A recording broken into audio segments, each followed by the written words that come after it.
Hey, what's going on, guys? It's Stipe Miocic, and you're listening to MMA Latest News.com. It's time to roll, baby. What is up, guys? Welcome back to MMA Latest. We're here on YouTube and, of course, Facebook, and we're here to react to UFC 252, which happened over the weekend. I'm here with Arian. What did you make of it? Daniel Cormier bowing out in not the fashion that he wanted to. Or what did you make of the trilogy in the end? Yeah, I think it definitely lived up to the expectations. We were all hoping for a great fight, and I think it was. I don't know if it's going to be in the running for fight of the year in the end, but I think maybe it wasn't as brutal in terms of blood and all, but I think it was still a great fight. They both kept it on the feet. I think DC tried in the first round to bring it down and switch things up, but it just in the end it didn't really work. And I think by the later rounds he got a little trigger happy with going on the feet, and he wasn't really trying to mix it up as much as I expected him to, especially with the smaller cage. But I think we were all saying going into it that you wouldn't really be shocked with whichever outcome. And the thing about these two guys and their third fight was that it could have ended anywhere. And it went to a decision after a very good fight, but in the end, it wasn't that close. Stipe was ahead on all of the scorecards. It was unanimous, and I think he proved that he is the best in the world in that division right now, and it's not even close. Yeah, I think, it's interesting that the fact that it did go 5 rounds, and I think it had elements of the first fight, and the fact that the first round was quite, it went to Daniel Cormier quite convincingly. And there was times where you're thinking, oh, it might get the early finish here, especially sometimes with the dirty box and the clinch work. But then, again, Miocic made those adjustments going into the second round, and, he started clinching them up against the cage rather than keeping almost a grappling inside the middle of the octagon. They took it out towards the cage, and Miocic was really effective in that area, and he made the most of it. And I think it was 4-1 to him on the scorecards. I think the scorecards reflected the fight fairly, but as you said, it does show that Miocic is the greatest heavyweight of all time, probably, and most definitely the greatest heavyweight in the world at the moment. Yeah, I think I was expecting Stipe to start off well, and I thought he did very well in that first round. But then I think, DC, it looked to me like DC was kind of starting to get into his groove, and he was landing a lot on the feet too, which I was very impressed by. It's like during the fight, I had those moments where I was thinking, wow, DC's striking has really been underrated his whole career, because he can really stand and bang with pretty much everybody. And he was teeing off on a significantly taller and a guy that has more reach. He was landing quite a bit, but then, like you said, I think Stipe, he just showed that why he's in the argument for being the greatest of all time at heavyweight, and that's not only because of the title defenses. It's just he's a very complete fighter, and he's a very smart fighter too. He doesn't really do too much that puts himself in that much of a danger. So unless the opponent is advancing and really just putting the pressure on him and landing his shots, Stipe doesn't really make that many mistakes, if that makes sense. Like, he's a very composed and a complete fighter, and I think, like you said, he made those adjustments. He came back into the fight where I think everybody knew or felt that DC won the second round. I think that was reflected on all the scorecards, I'm pretty sure, bar maybe one. So I think, he just made the right adjustments, and he was able to keep DC at bay. He made DC not think about the takedown. He wanted them to just keep striking, and they stayed striking. And in the end, Stipe looked like the victor, deservedly so. And I think even though, like I said, I feel like DC has been underrated as a striker for his whole career, it just looked like there is levels to this game, and you could tell that Stipe's primary focus is boxing, whereas DC's primary focus is wrestling, and it stayed in one guy's favor, and Stipe took full advantage of the fight staying on the feet. Definitely. I think, maybe on reflection of the trilogy, you could say that, I think DC won the first round on all 3 of the fights, and you could probably say that, Miocic might come out and said that his game plan was almost to let DC have the first round, come out as the faster guy, knowing that he might tire on later in the rounds, and give DC that first round, and then we push it on there from the second. And really, you only need to win. Well, you need to win 3 rounds out of 5, and you've got a decision scorecard. Unfortunately, on the first fight, it didn't go Miocic's way, and that's credit to DC, because he trained and he got the clinch work, and obviously on that night he was going in there to be champ. This time he's going in knowing 95% it's going to be his last fight. There was some, ifs, buts, and maybes going into it. But I think we found out really that it is probably time for DC to bow out graciously, because he's not one of these fighters that's gone on too long, 5 or 6. And we'll talk about that with the second heavyweight fight on the night later down the line. But it showed DC graciously bowing out, and Stipe really pushed himself. And obviously, he came out post-fight and said he probably got hit a bit too much. That's something he probably would have changed. But he's also come out and, he's been an authentic, funny, and very humorous guy in that post-fight interview. And it may not be the most marketable, or in the sense it might not be the most pulling when you're a fan or a casual fan going into that. You're seeing this heavyweight monster being the nicest guy. You almost want to see some animosity, which one of his potential next fighters could be. But, nevertheless, he's gone in there, done his job. And, he's got 4 title defenses now, which is 2 ahead of the record. He holds the record by himself. Yeah, I think the difference that you can see, I think, with Stipe from the first and second fight and the Stipe from the third fight is that I feel like after the first fight, when DC went up there and dropped him, and there was all those, the speculations of the contract, he had that longer layoff and all that stuff, and DC dropped him, and I feel like that might have put him in a slump. That could have put a lot of people in a slump, losing that right straight away to a guy that's coming back up for his first fight from 205. But he did come back. He showed that mental strength to go in, to make those adjustments, to come back for the second fight and come back. And I think the win in that third one just really proved it to himself, his value to the company and his worth, and I guess his status as one of the, if not the heavyweight great, which I think the debate is just going to get stronger and stronger if he keeps on winning. But beating somebody like Daniel Cormier in the way that he did in that third fight, I guess you can always talk about age and all that stuff, but Stipe isn't some youngster either. Like he's getting to that point of his career, where he is a very experienced veteran fighter. And the way in which he was able to just nullify everything that DC could have done and just put on a show, put on a striking clinic himself and bring that win, I think showed to him and even to Dana White, because we saw that they embraced each other after Dana obviously strapped the belt around him. It was like, I am the best heavyweight in the world, and I think he will get a lot more respect after this one. Whoever he fights next, I think he has shown just the championship pedigree that, if not of all time, he's definitely the greatest heavyweight of the modern generation. Yeah, 100%. And he was probably 20 seconds away from getting the finish had he, that'd have been 20 seconds longer in that second round. So he dropped DC very nicely, and you see him ball back to the cage, and it's almost one of those ones where you think, had he had 10 seconds to fight, probably would have stopped. Or it's also, on the flip side, you expect DC's coach and their team to almost throw it out because DC took some damage. They came back out. What did you make of the eye pokes? Obviously, it was one apiece. A lot of people were looking to the one from Miocic to DC, saying that could have been the primary factor of Stipe winning the fight, which I think is a bit unfair, especially when you got one eye poke apiece. What did you make of that? And does it almost make the win a bit bitter in a way, a bit bittersweet for Stipe? So I thought about it, and I think in one of the previous fights, it was the first one, I think, or before the second, or the second one before the third one, I'm not sure, but it was DC who poked Stipe quite significantly, and he had quite a lot of issues with it. I'm not sure if he actually ended up getting treatment on it or something, but he did have quite a lot of issues in it. And it's like Stipe ended up winning the second fight regardless, and this time the tables turned. But I think I saw some people talk about it. I just don't think it would have made a difference if that didn't happen. I think it's a shame that it does happen, because it always puts that little asterisk there. But I don't think it would have made that much of a difference. I think at that moment of the fight, DC, I think, was already down on the scorecards, in my opinion. And I think it's just, it might have made some possible late Hail Mary. Maybe he just wasn't able to do it to his full potential, but I don't think it affected him with that much.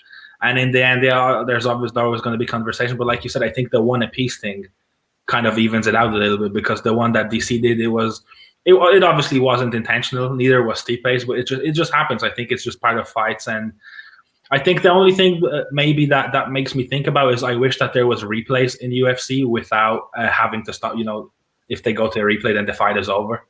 I think it would be good if a referee could analyze that at the break of the round, and maybe not even necessarily deduct the point, but just keep an eye on it a little more. Whereas Mark Goddard here thought that it was a clean punch, and he was just like, he completely ignored any appeals from DC, and maybe he just wasn't even paying attention to it that much for the rest of the fight. So I think that's maybe one little thing, but I don't think it takes away from the legitimacy of the win by Stipe at all. Do you think now? So we're seeing these more and more often. We're seeing those, and we're probably seeing an increase in groin strikes as well. But particularly for the eye pokes, do you think it's now time to bring in curved gloves, or at least a glove design which eliminates eye pokes in a sense?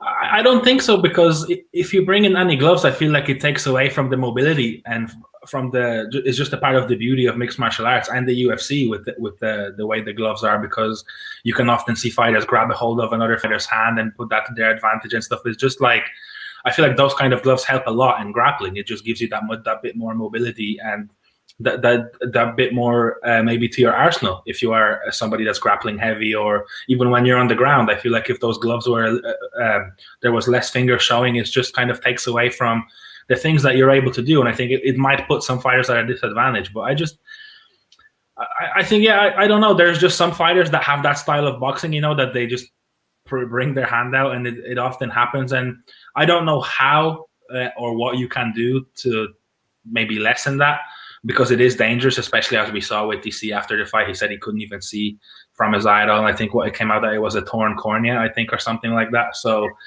it is dangerous when it does happen to that scale. But I don't think there's any way that you will just eliminate it. It's the same with the groin strikes. Like, nobody does that on purpose. Like, it just sometimes happens. And sometimes it can be harder than other times. So I just think it's part of the game. And if there is any way to minimize it, I would be all for it. But I don't think changing the gloves would make it better. Definitely not from a show standpoint. 100%. Now we have a quick look at the statistics, of course. 171 strikes, 244 for Miocic, 145 in out 223 for DC. You know, considering he's a heavyweight too, you know, notoriously heavyweights are known for a small gas tank. And especially, you know, DC has a lot of criticisms himself for, you know, you don't expect a wrestler to be putting that sort of output. What did you make of it? And obviously one takedown for DC, of course. It was a very almost high-paced fight in terms of the heavyweight contest. Yeah, for a heavyweight fight, it was crazy. It was back and forth. And like, I would just like to look at the significant strikes here and see that they're pretty much identical, which is crazy because one guy is primarily a boxer and the other guy is primarily a wrestler. But like I said, DC's hands have been underrated for a long time. And he did a lot of damage to Stipe over all three fights, because you can just see it from his face at press conferences, and he had that one win as well. So I was definitely surprised that DC didn't shoot more and didn't try to grapple more, especially because how much success he had with coming out of the clinch in the first fight where he did get the win. So I thought that obviously Stipe would make adjustments and he wouldn't go for it, but I did think that DC would be the stronger man on the night, and it did feel like that when I saw DC land punches on Stipe, whereas where Stipe landed on DC, I didn't feel like they had that much, they were giving us that much damage, especially other than when DC was dropped. But other than that, I felt like he recovered well and he was eating Stipe's shots quite nicely. So I was surprised that DC didn't try to grapple more and make it a little bit more dirty, because that's more his style. And we have seen him do that at 205 time and time again. And I just felt like, even though they were very similar weight here, I did feel like he was packing that bit much more power than Stipe on the night. And I felt like he could have used that to his advantage a little bit more, but obviously it played out like it did. And credit to Stipe, because I was praising their chins all night, because like you said, at such a fast pace at heavyweight, you feel like one of them is going to drop eventually when they're landing that well and the kind of combinations. But they're just tough. They're two of the best in the world by a long shot, maybe other than Ngannou, who's right there. But that was two of the very best in the world going at it in pretty much their primes. Yeah, definitely. And I think the fact, you know, that DC did get knocked or rocked so heavily in that second round, the fact that he came out in the third and continued, you know, the whole fight without being knocked down again, you know, many fighters probably would have come out in that third round still a bit dazed, and, you know, their hearts gone a little bit, but DC continued. And I wonder if there's any, you know, similarities with Justin Gaethje. You know, we hear all these rumors and comments about Justin Gaethje's wrestling capabilities, but we never see it inside the octagon, because he obviously knows how good a hands he has. Probably, you know, his wrestling is his plan B, plan C. And the fact that he's so confident that he can win in the wrestling aspect, he probably sees more, you know, more of a challenge in the using the boxing aspect. Whereas, and obviously DC's aspect, he probably knew he was down on the scorecards. So the grappling and the wrestling may not have been in his game plan, because he's looking for that knockout punch, because he knows he's down on the scorecards. Yeah, I see what you're saying, but I feel like for somebody who's as good as DC and as much as success as he has had with that over his career, I would have anticipated or expected him to try and mix things up, and at least, like we were saying on the preview, just give him Stipe something different to think about. That, you know, oh, he might be setting up a takedown here. So then Stipe doesn't know how he has to set up his body shape. Does he protect his body? Does he protect his face? You know, that just gives you so much more openings when you're mixing things up in the fight. And especially like DC, he's not afraid if he does get taken down or if there's a scramble. I don't think he's particularly too bothered about it, because obviously he knows his way around it. from his career and how decorated he is.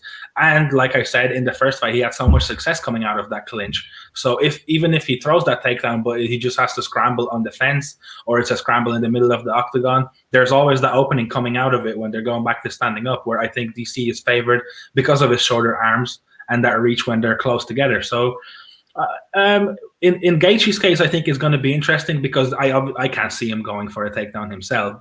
I think the thing that people have in their minds of Gaethje being the worst matchup for Khabib is that he will have quite an arsenal of wrestling even from his back, whereas his previous opponents, none of them really do. So once Khabib takes them down, and especially when he gets into that into what he does, where he just passes guard and starts throwing elbows, nobody knows how to get out of it.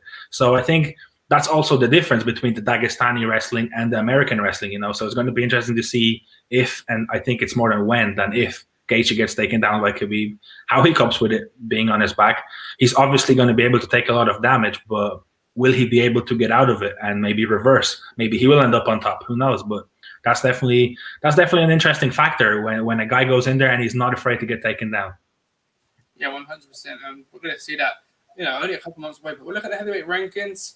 Obviously, we've got Francis Ngannou at number one contender, but we obviously had a very busy light heavyweight weekend. We had, obviously, he kept close eyes to the main event, and then yesterday they vacated the light heavyweight title, putting the feelers out there that he was going to retire, but then obviously 20 minutes later he put another tweet out saying he had a good negotiation call with the UFC, saying that he's ready for almost a heavyweight debut. We've been waiting for this for a little while. What did you make of all of the news yesterday? And obviously Anthony Rumble Johnson said he's going to be back in the testing pool this week. Yeah, it's almost like Jones was still on the phone with Dana when he let off that first tweet, and then 20 minutes later he was like, okay, so we just finished, and now this is the deal. It was pretty funny, and it's almost like Jones always does these things after DC fights, and it just takes away everything from, like, people have almost forgotten that DC retired, quote unquote, and then it's all about Jones now making that move up to heavyweight. It's definitely interesting, and it's definitely something that division needed because, like you said, Ngannou is that clear number one contender now, and I think it would be a shame if he doesn't get the first title shot, whether it is for an interim with Jones or whether it is just with Stipe. We don't know how much Stipe is going to take off now. He did take quite a bit of damage, and he is getting older now, so maybe he will take some time off. So, and we also don't know how long it's going to take Jones to put on the weight that he wants and in the way that he wants, and then get his cardio back up to speed. So it's going to be an interesting few months for that heavyweight division, but I think an addition of somebody like Jones it's much needed because that division past the maybe top 5 talent who have pretty much all fought each other already anyway. There's really nothing there happening past Stipe and Ngannou. So it's an interesting addition, and then it brings up all the other options, maybe Brock Lesnar down the line or whatever, So having a name like John Jones does not hurt you when he's in your division. And for his career, I think he's done everything that he could have done at light heavyweight. I maybe thought he would have wanted to keep going and make that record that bit more untouchable, but that division has run out of high-profile names for him. The kind of fighter that he is on maybe that McGregor level or just below it. He needs those high-profile pay-per-view money fights, and the move to heavyweight was inevitable. We knew it was going to happen, and I'm definitely looking forward to it to see who he fights. Well, I think he's obviously going to fight both Ngannou and Stipe at some point. But it's going to be interesting to see how it all plays out, how his weight translates up there, how his mobility translates up there, how he's going to take shots from heavyweights. There are so many questions. It's definitely an exciting time for that division. Yeah, 100%. I think, we're going to have a debate on this during the week as well to see, we've got Ngannou or Jones ready for Stipe. I think we know the answer because Dana's come out, but again, it's still an interesting conversation. I think the fact that John Jones moved up has really freshened up the light heavyweight division as well for me because it was becoming a bit predictable, and John Jones was ushering out these decision wins. And the fact that you've got Jan Blachowicz, Dominic Reyes, you've got all those contenders, I think we'll probably see the light heavyweight title move about a couple of times within the next 12 to 18 months because there's some absolute killers in there. Thiago Santos is going to come back, of course. It's a great move for the UFC as well. I think the fact, we mentioned this a bit more on the debate, the name that John Jones has is still a lot bigger than Ngannou. Although Ngannou is known in the MMA world, he's got a fantastic highlight reel. John Jones, on a business sense, makes sense. And I think there's a lot of questions whether John Jones deserves to go straight into a heavyweight title shot. What do you make of that? Does he deserve it off his name?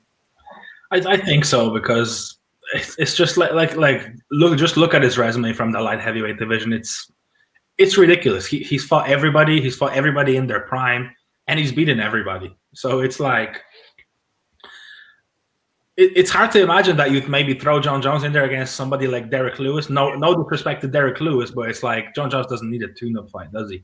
No. Like he goes straight in there, straight into that main event slot for the heavyweight strap, the money fight, the biggest fight of the year. That's going to be whenever it happens, I think, hands down, because there's just, like we said, so many questions, and the hype around his name is just like no other. Like he's the biggest star in the sport, I would say, right now, him and Khabib. But I just think that Jones is just, that much more, I don't want to say relatable, but just the fact that he's American and all that stuff, he's just everywhere. Whereas Khabib is that more of a reserved kind of person. So I do think he goes in straight into a title fight, and it's just a matter of whether he goes in there against Ngannou first and Stipe gets time off, or he goes in there against Stipe first and then Ngannou comes by. I just can't see how Ngannou doesn't get the next title shot, because I think I said it on the preview, it's playing with fire, because that guy, one, he wants to stay active, and he could probably fight a month ago because of how his fight with Rosenstruck went, but he can't get a fight because he's beaten everybody that there is to beat. So there is really no point in giving him another fight, because he's just probably going to beat the next person, that's everybody that's below him. The only question we have is whether he can beat Stipe again, or for the first time, because he lost the first one. So it's a scary move to deny him that and put Jones straight into Stipe, and then have him, if he leaves, that's a huge, so then that cancels out Jones's arrival to heavyweight, because I think the fight that everybody would wait for is Jones against Ngannou, that huge freak of a human against somebody who's as illustrious as John Jones. So I think Ngannou is in the next title fight, and it's just a matter of whether Stipe comes back first and they fight, and then Jones comes in, or Jones and Ngannou go at it for the interim, and then they wait for Stipe. It's going to be interesting. Obviously, this was, I believe, it was a year out, wasn't it? The anniversary to the Stipe DC2 only came around this week. So, and obviously the first one was a year ago before that. So It's going to be interesting to see 9 months, 10 months before we see him in the cage. Ideally, we would have seen him back probably on that December card, which hasn't got a title announced, or even January. But I've been trying to work it out on a business sense. Does it make sense to do Stipe Jones and then put Ngannou versus Jones, or do you do Stipe Ngannou, hope Ngannou wins, then have Ngannou defend against Jones? I don't know how it builds up the marketability factor if you're trying to build Ngannou into a superstar.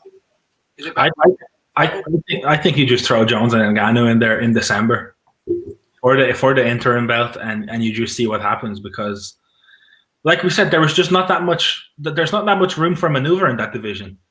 Like, you don't want to give Ngannou another fight because, one, what's the point really, and two, just in case something maybe goes wrong, you just lose that that hype train that he has rebuilt since that loss to Stipe.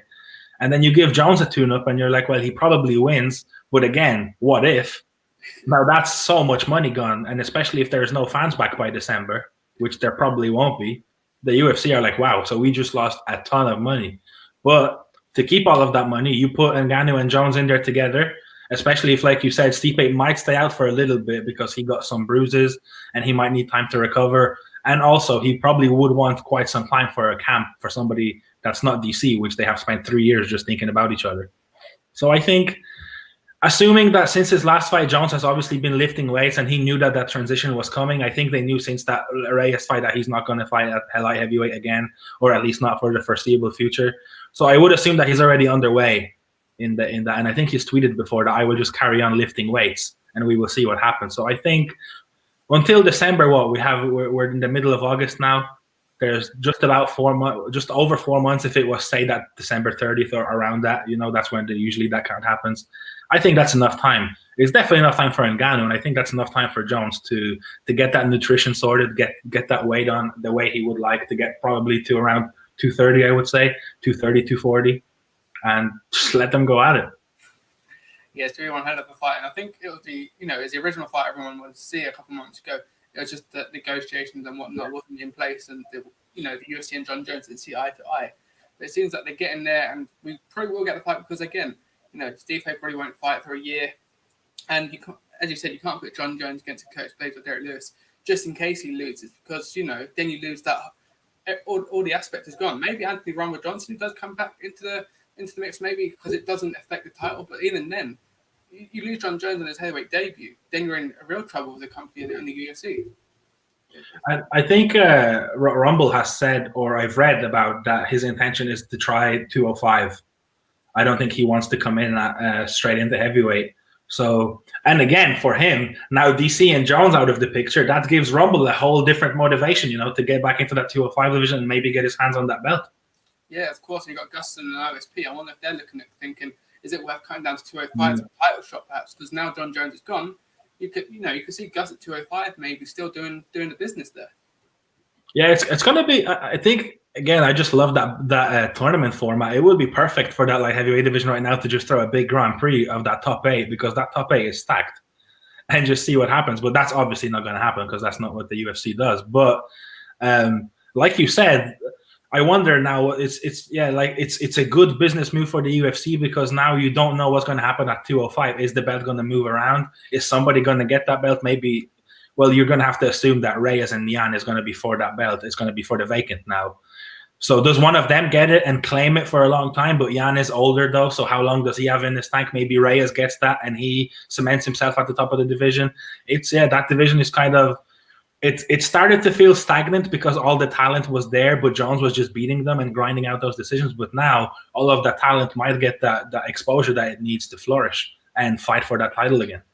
Definitely. There's also probably a couple 185ers looking at thinking, I can add 20 pounds on it. Adesanya could easily make that move up. And maybe someone like Paulo Costa who's probably more likely to go to 205 and look, we know that Adesanya is a bit small for 205, whereas Paulo Costa probably fits the position perfectly. Even someone like Romero, you could probably see going to 205.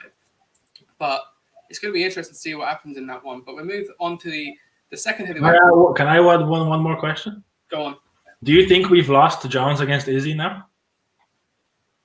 Probably, because I would say if Adesanya became light heavyweight champion, but I don't know if John Jones would be willing to make that cut down again. It depends on what happens at heavyweight. But I would say for now, yes. But it's incredible what we're going to see. We've got some incredible matches coming up. And as you said, Dominic Reyes, Jan Blachowicz should deserve it, other title shot. He probably should have been next to face John Jones. So hopefully that one is the vacant title. It should be. But we're just waiting for the official announcement, I suppose, from UFC. But, we'll move on to, Rosenstruck had a very good win against Junior Dos Santos on Saturday night, a second round TKO, KO. Both of these are going into this needing a win. Do you think maybe the time's coming up for Junior Dos Santos? Yeah, I think I saw that he's lost, 6 of his last 10, I think, by knockout, including 3 in a row now. And it's coming up to that point, especially at that division where the more damage you take, the more maybe lifelong it can be. The only thing that always I think about is Andrei Arlovsky and how it looked like he was completely done at one point, maybe about 2 or 3 years ago. And now it feels like he's somewhat rejuvenated and he's getting those fights again and he's picking up wins again. So now I feel like Junior still has something to give in that division, but he was saying in the promo, obviously, that he feels like he can get the belt, but no, I don't think so. I think that ship has sailed. But if he just loves fighting, I feel like he could become somewhat of a gatekeeper. But then the danger with that is that there can be some monsters coming through at heavyweight that can just destroy him, like a Rosenstruck. Like that was a nightmare fight for him against somebody who hits that hard.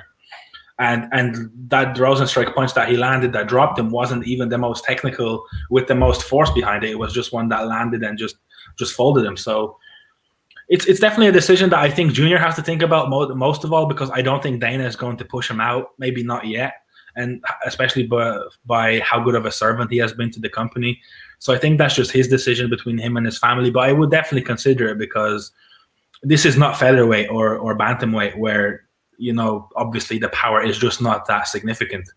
This is you can end up against an Ngannou 2.0 and you can end up in some trouble if you do this fight, especially the older you get. So it's going to be interesting to see what he does. But a great win for Rosenstruck all the same, though, against still a big name, against somebody who fancied himself in that fight and fancied himself for another championship run. So that's a good way to bounce back for him after losing his O. Yeah, 100%. He looked good in there. I think Virginia Dos Santos, I think it was Kevin Ioli from Yahoo asked a question to Dana about maybe having a similar conversation to JDS that he did to Chuck Liddell. Because obviously we don't want to see Dos Santos going on. He's lost 3 of his last 3 to knockout. You don't want to see him going 5, 6, 7, taking damages. Against likes of Overeem, who's still there.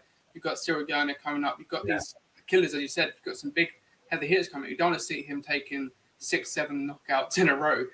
That's when it becomes really dangerous for him as as an individual, let alone just an athlete.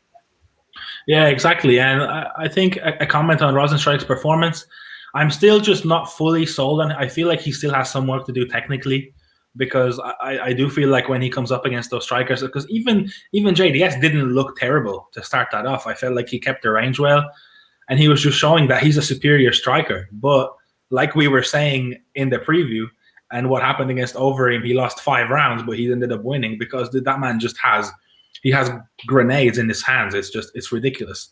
He can hit you. He's dropped Arlovsky with a jab, and that was the end of the fight. That's how much power he packs. So I tweeted out after the fight that I think he still has some work to do technically in order to be able to compete at the highest level.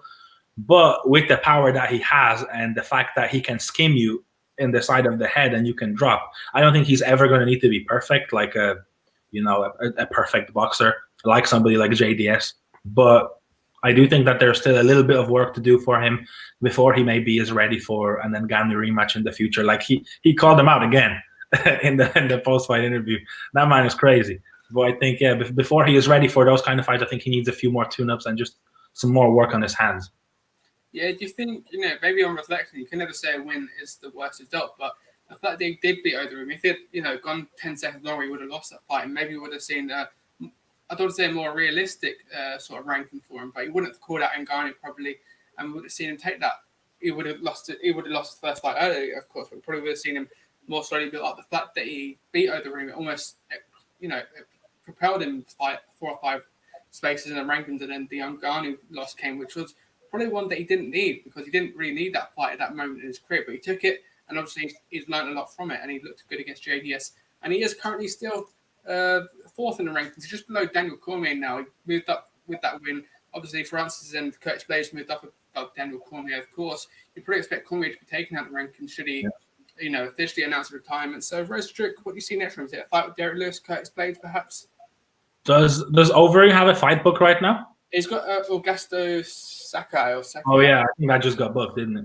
I would have liked to see that again, because I think Overeem would fancy his chances to take that back, and I just don't see how a fight against Sakai makes sense for him, because he's just, Overeem is somebody who still has that one last title aspiration in him, and Sakai is somebody that's hunting for a big head to propel him into this picture, so he makes the next cut when we're talking about heavyweights. So for Rozenstruik next, I think, yeah, you either give him Blades or you give him Derek Lewis, and I think it's kind of difficult to see where he moves, because, like we said, there's kind of like a roadblock just under Ngannou. It's like nobody's really getting past him unless you fight him and you beat him, and you're probably not going to get to fight him because he's going to be waiting for that title shot. Now I can't see him accepting another fight.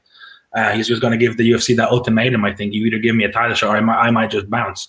So it's interesting. So I think you just give him whoever is next around him, whoever wants to take it.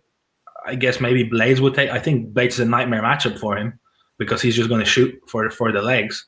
So, but yeah, I think the only thing that's left for him right now is just to keep rebuilding. So you just take the next fight that you get given. If it's against somebody like Lewis or Blades who are in that ranking zone, then that's beautiful, because if you get a win, that just strengthens your position. But for him, it's just about rebuilding that hype, putting some wins together, and then he'll be able to talk to the people that are above. Yeah, if you want to make comparisons, he's coming up to that point where Ngannou faced Stipe for the first time, where he's got a huge highlight reel. He's got some good wins on his record, but it's not quite there on that elite level. And he needs to do some building up. Imagine if you put him into a title shot next. I don't say they should, but he would look out of this depth almost, because one, he's not very experienced. He's still only 11-1, so he's only had 12 professional fights. Fights haven't gone too long because of his knockout power. But I think he needs 3 good wins under his belt before we start looking at him as a title contender. Yeah, to me, the difference between Ngannou's loss to Stipe and Rozenstruik's loss to Ngannou is the manner in which they happened, because Ngannou was taught a lesson. He was like, he was landing on Stipe. Stipe was eating it, and then he took him down, and he beat him up, and he didn't let him get back up for the rest of the fight. And it was like, okay, you see Ngannou has to work 1 on his gas tank and 2 on scrambles from his back, because he might get taken down again, because that's probably the only way you can win against him from seeing what Stipe did. That's the only method right now, the only blueprint that you see of beating him, especially in the form that he is in right now.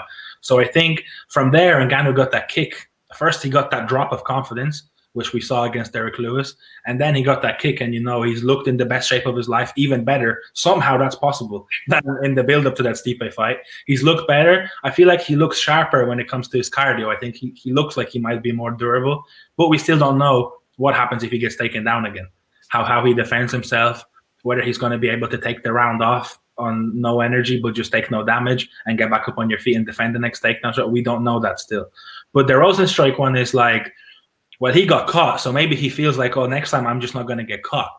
So maybe he's just going to still keep going on the striking and completely ignore the wrestling side of the game, and then he's going to come up against the Blades or even a Stipe who's going to take him down, and it's going to be like, okay, so now what?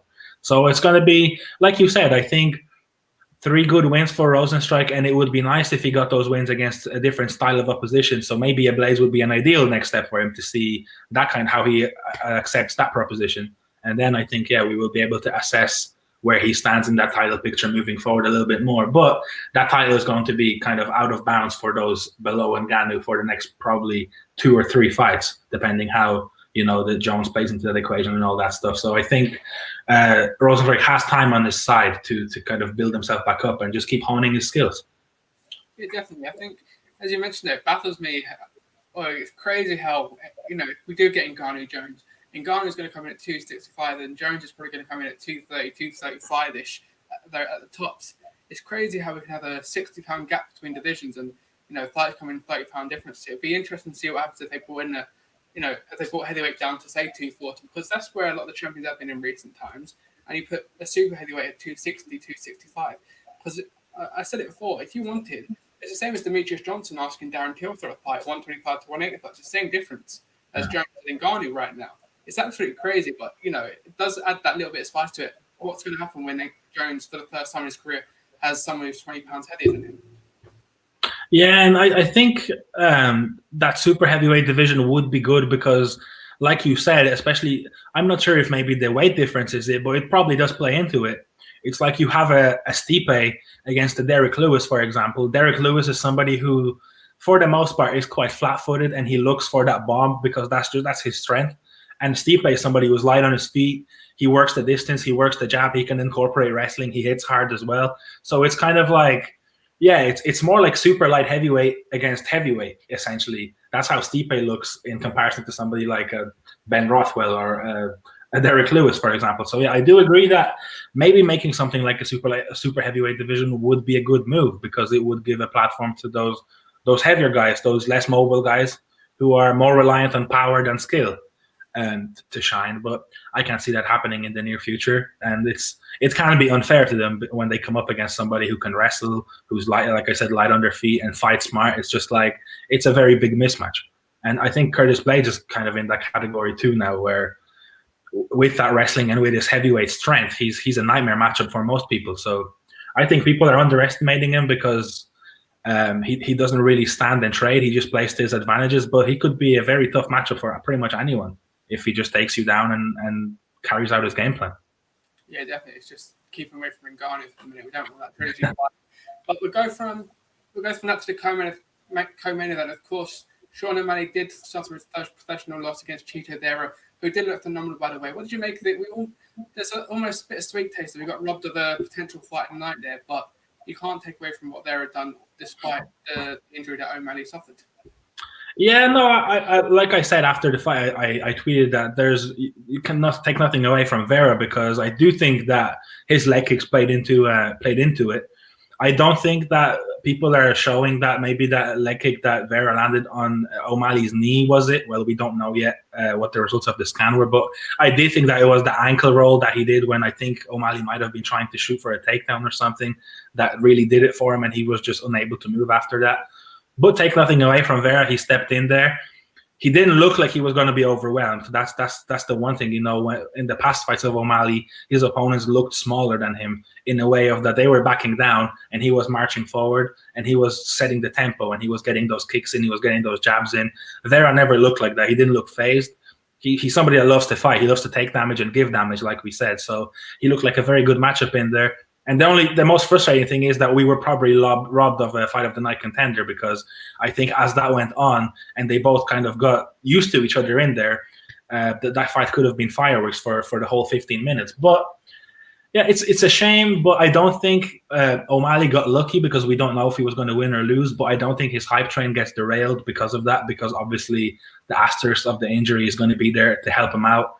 So if he gets to a career when he's like 25-1, if that does happen, that's going to be like, one of those that, oh, well, I didn't really lose that fight. That's probably what's going to happen. But I think hopefully it's nothing too serious and he doesn't get a huge layoff, so he can come back in there and just pick up where he left off. And I would like to see them run it back. I see a lot of people saying that they don't want to see it again because obviously Vera's kick caused the injury, and so that move on. But even though his kick may have caused the injury, I just don't think it's that, that clear, decisive way of victory, because it is a win, and I'm not taking it away. Like, there is no asterisk next to it when it comes to Vera's standpoint for me, but I would like to see it again, because I think that was a great matchup and it was a great test for both of them to see where they're standing. But I guess we will see what happens from the matchmaking standpoint. Yeah, definitely. I think we do see it get run back again soon, because there's a lot of animosity building up between the two going into the fight. And obviously, Sean O'Malley put the tweet out saying humbled. And I believe Chito Vera put a tweet out to almost like Cody Garbrandt, Connor, Petty Yan, I believe it was Henry Cejudo being like, that one's for you guys, putting it out there. So I think we do see it again. I was watching the Believe You Me podcast that Bisping put out, and he had a doctor on there saying it killed the nerve in his, probably killed the nerve in his ankle, I guess. It's the same nerve on the outside that runs up to your knee in comparison to the same as your funny bone. And he said that he probably killed the nerve with that kick, but the fact that Sean O'Malley then tried to put all his weight on that foot probably rolled his ankle. And I believe we're still waiting for an MRI scan, for the ankle and the knee ligaments to see what the problem is and how long he's out. Because it's going to be unfortunate, because he was putting up some steam this year. And if we're going to see him out of competition for a year, it almost sets him back. And he's now outside the rings again. Chito there took his spot, which is kind of unfortunate. Yeah, it's always that thing when somebody has that rise, and especially at the pace that he did. Maybe the fact that he just turned around again so quickly for his third fight in a row now. I think that was since lockdown, was it? Or was it the second? I think it was the third, right? I think it's second since lockdown, definitely third of the year. Third, yeah. So maybe that played into it. And hopefully that doesn't mean that he just becomes that injury prone, because that can kill careers. So hopefully that's not it. But yeah, that was the fight for him, right? That was the one that was going to define where he is at right now in his development. And the manner of the loss softens the blow, because we still don't know where he's at, because there was 12 minutes left to go, or 11 minutes. So we still don't know. There was no questions answered. The only question that was answered is that Chito Vera was not going to be a pushover, and that he was in that fight. And when an opportunity arose, he pounced and he took it. And now he's probably rightly going to be asking for somebody tougher. But again, like we said, depending on how long O'Malley is out, I think it would be nice to see it again, just for the pure entertainment factor, and to see, because they were quite close in the rankings. So just to see, and they're both exciting prospects with possible futures in the top 10. So I think it would be nice to see it again and see who wins, and to settle their beef in a way, because the guy who had the flag on his head ended up losing. Yeah, it's going to be interesting to see. Obviously, we always have that question about what happens to a fighter when they lose their first professional bout and how they're going to come back from it. But I think Sean O'Malley is, albeit he can be very animating, he can be someone who puts himself out there, I think he's also humble enough and laid back enough to realise where he went wrong and probably better himself for it with that. When I have a quick look at the statistics, of course, as you said, not much action in there, because it only did last less than a minute, really. What are you looking there in for a rematch? What are you looking there to be the main point, I suppose? Well, I think the fight doesn't. It's difficult to judge, because obviously O'Malley fell over because he couldn't stand anymore. So I think the stoppage, I feel, was a little bit quick, because we saw the exact same thing with Macy Barber against Roxanne Modafferi, where she couldn't walk anymore, but she was still trying things from off her back and stuff. So I feel like that's the only little thing that I would have liked to see more, is just maybe let that run a little bit longer and see O'Malley's jiu-jitsu skills, because they're very highly rated. We've never been able to see them, and wow, there maybe, even though with one leg it might have been difficult to do what he wanted to do, especially in terms of locking in submissions and stuff and transitions. But I think it was a good opportunity to just see his toughness a little bit. But then on the other hand, Vera started landing elbows, and who knows, maybe 3 or 4 of them, he would have knocked him out, and that's unnecessary damage, especially with somebody on one leg. He really has no way back into the fight. So I think in terms of a rematch, what I'm just looking for is just how they figure each other out on the feet, because it just looked like a little bit of a game of chess in that first round. Nobody was really landing. They were trying to see for openings. They were trying to learn each other's habits, almost like downloading data before trying to figure things out. And somebody was going to go on offense maybe in the second or the third round. So I think no questions really got answered in terms of who is the better fighter. It's just one fighter unfortunately got injured, maybe like I said, caused by Vera, but there's just going to be that question mark because we don't really know who wins that when they're both fully healthy. So I think both sides would be in for a rematch. I think it wouldn't do them any bad if they were to run it back, and their stock would certainly rise for whoever would come out victorious out of that one. Yeah, do you think, you mentioned there, do you think that the fact that it was only, within the first minute that maybe Herb Dean, because it did feel like Herb Dean came in and saved Sean O'Malley because of the pain he was in, and, there were some heavy elbows, but we've seen a lot worse, and we've seen it going a lot longer for that. But the fact that, maybe if there was a minute and a half left in the round or 2 minutes, especially if it was a dead nerve, that might come back, for him. Had he taken a minute, had he got to the end of the round, had that minute break to come back, he might have looked decent in the second round. He might not have been on, 100%. But as you said with Macy Barber, she made the bell, I believe, for that fight, and Roxanne Modafferi won the fight decision. So the fact that it probably happened within the first minute probably played a part into Herb Dean's stoppage. Although I feel like he's come under some criticism this weekend, which is a bit unfair because he's done a lot of refereeing this past couple of months. It's almost like he needs to take a month or 2 out himself to really almost calm himself down and take himself out of the limelight, perhaps. Yeah, I feel like that comes. It's like with athletes, with footballers, MMA fighters, you can't go every week nonstop. It's difficult, and it's the same I think with referees, especially in the mental side. Like you're just seeing so many fights, so many knockouts, so many chokes, and some like that can play on your mind. Like I know referees probably have to be the most like just prone to not letting any of that in because you just see so much of it. But I think just on the human side of it, I think he saw that 2 elbows landed quite cleanly when O'Malley blocked the first strike and then the other 2 hit him.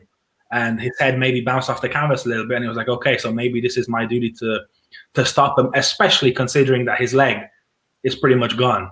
So this is not getting back to his feet for the rest of the round, likely.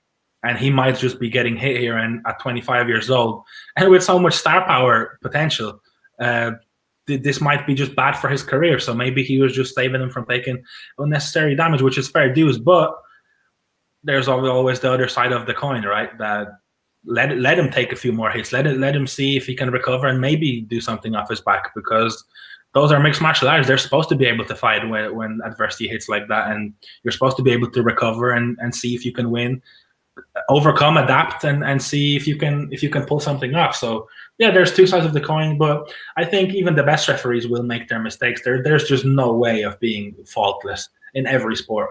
You're going to make a bad call sometimes, and I don't think that was the most controversial of the ones that maybe some referees have been making in the past. I think people kind of came to it like, okay, that was I can see why he stopped it there and then. There's not that much of an issue. 100%. I totally agree with that. I think the fact that Herb Dean had so much heat coming into the Vegas card from Fire Island, of course, I think it's put him in a bit of a negative light, and it'd be nice to see him being taken away from that. But of course, it's his job.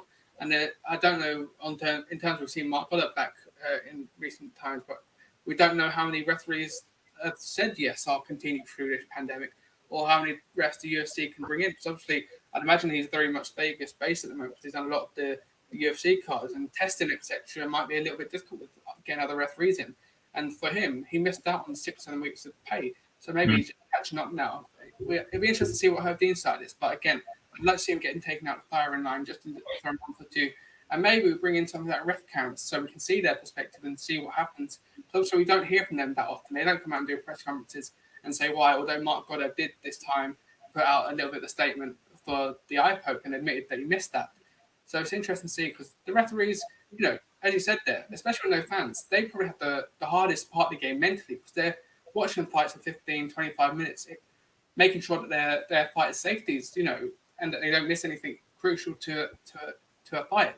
So I do feel sorry for them. Had it been in front of the crowd, you might take a little bit off the referee. They're not under so much scrutiny because they're not the only sort of point there's less to see in MMA without crowds at the moment, perhaps. Yeah, and it's like you said, especially there's just dead silence pretty much. And especially when you're in there, whether you're a referee or a fighter, you're probably trying to block out like whatever is happening, even though it's silent, and you're just focusing there. So I think it's only human to have a lapse in concentration, even though I'm not saying that that's what happened to her in here. But when you're just watching 25 minutes of fighting, it's only human to have one little moment where you're like, oh, I just kind of clocked out for a minute. Like, I think it's just human nature that happens. So, but I don't think that's ever the case when those kind of shaky decisions are made, because we always see that whenever somebody gets dropped or if somebody's getting choked out or whatever, the referees are always right on top of it and they're looking right at you. So I don't think that's ever an issue with them. I think they are the ultimate professionals. But like you said, though, every human though needs a break. Whether you're working physically or mentally, sometimes mentally can be worse. It can be even more taxing on you.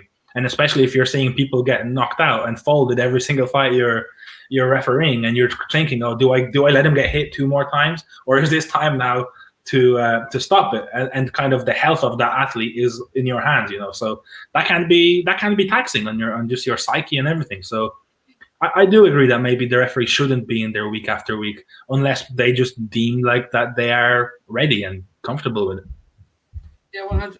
We'll wrap it up in a sec, but you made a very wise point about John Dodson being hard to take down. Merab Dvalishvili, he tried. I think he had 19 attempts with 0 confirmed. So what did you make of that fight? And Merab, he got the good win. You know, he's pushed himself up into 12th, I believe, in the rankings. So he's pushed himself up there. But John Dodson, man, I don't keep him down there. It's a nightmare. Like, so my thinking was, how is he going to set him up? He was setting them up. He just couldn't keep him down, because as soon as his body and even inch touched the canvas, he was already like, he's so quick. It's scary. And I thought he looked decent in that fight at times, but it's just, Merab is just a freak of nature at that division. Like he's I don't think he has any % of body fat in there. Like, he's just a pure ripped bantamweight. And I think it just showed the size advantage, and he was getting success in the striking exchanges.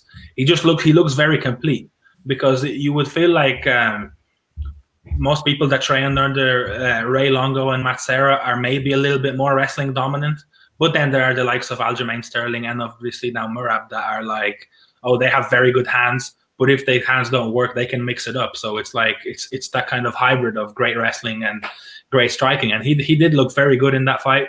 He impressed me. And you need those wins too. You know, you need to. That was adversity for him in a way, because he has the most takedowns ever. He beat his own record in the fight, and then he wasn't able to keep an opponent down. So you have to overcome that and just win another way, grind it out a different way. So I think that was a good test against the John Dodson, who's shown that he's still very durable. But I think he might be just a little bit too small for that weight class. I think his home is 125. And I think it's just, now that division might be getting a little bit rejuvenated, so maybe he will try to jump down there once more. Well, I'm not sure how the weight cut is for him, because I think that might have been the reason why he made that jump up to 135. But I think that 135 division, as we saw in the graphic in the preview, is a shark tank. And I don't think John Dodson, there's a room for him there right now at this moment in his career. And especially now having lost, I think, 3 in his last 4. So I think there's room there for him to move, whether he feels like he could move down. But for Merab, though, it's looking up. He's going to be a very bad matchup for pretty much everybody down there. I don't think people are going to be calling in Dana saying, I want to fight him, because he's going to be dangerous. And then he kind of snuck in there. He crept up there into that top of that, into around the top 10 of that division. Yeah, 100%. I think we mentioned beforehand, was saying that maybe the winner or the loser faces the winner of the loser of the co-main event. We said. So maybe if you do Merab versus Cheetah there, if Sean O'Malley's out a little while, then you maybe do Sean O'Malley against John Dodson, almost to put him in there a bit slowly again against a good name, perhaps. But it's interesting. I just looked at those 15 in the bantamweight division. It's the most in-depth division that we've got inside the organisation at the moment. You know, the fact that we've got Cody Starman at 10, we've got Dominic Cruz at 10, they're joint 10. So Cody Starman at 11, Merab 12, Song Yudong at 13, Marlon Vera at 14, 15, John Dodson, and that's the tail ending of the rankings before you look at the top 10. It's incredible. Yeah, I saw a lot of people on MMA Twitter actually vouching for Cody Stamen to fight Merab next. So maybe that's a way to go, because I think he's at a similar point maybe to an O'Malley, where maybe one more before you get a big name, or maybe just somebody that's closer to you, maybe 9 or 10 or 12 or 13, but just not quite too far into that top 10 where it becomes crazy. Yeah, not your 7 or 6s. Yeah. Because there's a little bit of a gap there in terms of, you've got Jose Aldo and that lot up there. But again, it's probably the best division in the UFC at the moment. From 1 to 15, it's definitely the best. So it's interesting. I'll get one more answer from you. Who was your fighter of the week? That's an interesting one. I think it's probably the safe option, but I think you have to give it to Stipe, because he comes in there. He doesn't do that much media because all of the attention is on Daniel Cormier. All of the compilations, videos, tributes, he's getting all the media time. Everybody is setting up for him to get a win and ride off into the sunset on this high horse with the belt around his waist. And I think in a way that just makes even more pressure on Stipe, because even though he has all that maybe a little bit more downtime and his face isn't flashed everywhere, he's the champion. He goes into that fight as the champion, and he has to defend that belt against the person that pretty much everybody wants to win. Like, I think the consensus was that DC win here would just be the perfect way to crown off his career. The ultimate nice guy, the dad, the commentator is just like the role model of that company. So everybody was just like, okay, DC is coming in here. He's probably going to get the win. He's probably the smarter fighter, more experienced. He comes in here. He takes out what he needs to take out of that loss, and he comes back and he gets the win. But Stipe shows that he's no slouch, man. He is the legit heavyweight GOAT, I think, in my opinion, because of the defenses, because of just how smart he is in there, how he fights. He can switch it up, like we've just said, and he's tough, man. His chin is ridiculous. Like, other than how DC caught him, we've seen him eat bombs from Ngannou. We've seen him fight Overeem. We've seen him fight DC 3 times and win 2 of them. It's just like, I think that after being together for 3 years, pretty much, like Stipe said, that it's like breaking up with a girlfriend that you're on and off with. I think it's just the perfect way for him to crown it off. And he deserved it, because he put in the work. He was in fantastic shape going into this one. And he just put on a great performance and won unanimously, which was fitting for him. It's unfortunate for DC, but I think the better man won, and I think he deserves the fighter of the week honor for me. Yeah, I understand. As you said there, it almost made me think of Volkanovski versus Holloway 2, where we was all expecting maybe Holloway to come back in, show the new champ that he's not really the champ and take the belt back. But Volkanovski did the job that he was supposed to do and looked phenomenal doing so. I think the same could be said for Stipe. And the fact that Daniel Cormier was already almost analysing this fight as soon as he stepped out of the cage, almost like he wasn't on mic. He had almost switched into analyst mode rather than fighter mode, which was good to see. And it shows that the IQ that he has, and he's going to have that job for as long as he wants to. He's probably going to take over Joe Rogan, who probably has 3 or 4 months left because of the Spotify deal and whatnot. And, he only does 10 fights a year anyway. So it's going to be interesting to see. I can imagine Joe Rogan being almost shifted out and DC take his place. And because obviously we've got the third, either it's Dominic Cruz, Marcus being we've got a great team of analysts and commentators now that you can switch in and out. You're not relying on 2 people to do the job for you. We've got a great team now, which is, it shows the progression of the sport, of course, and it's phenomenal to see. But yeah, I think Stipe Miocic, greatest heavyweight of all time, 4 defenses now in his title reign, albeit 2 separate reigns, of course. It's going to be interesting to see does he get to that 5, 6, 7. He might not have that long in his career, but he could be out there all alone with everyone else on 2 and 1. It's ridiculous what you see for the heavyweight division. But I think it's a good place to end it there. Where can they find you, Arian?